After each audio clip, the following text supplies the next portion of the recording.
Bacon. Butter. Sibuyas.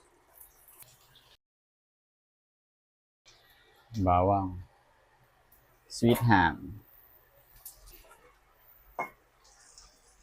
Shrooms. All-purpose cream.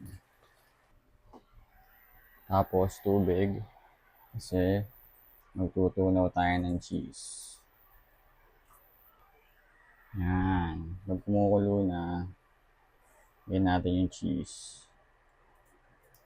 Yung sa matunaw. Pag natunaw yan, malapot na yan. Kaya okay na. Salt. And pepper. Mix. Ito ang sikreto sa masarap na carbonara. Beef cubes. Yan, okay na yan. Tamang plating ka muna dyan.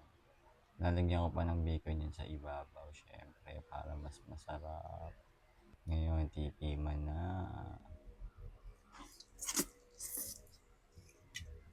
Ayos na.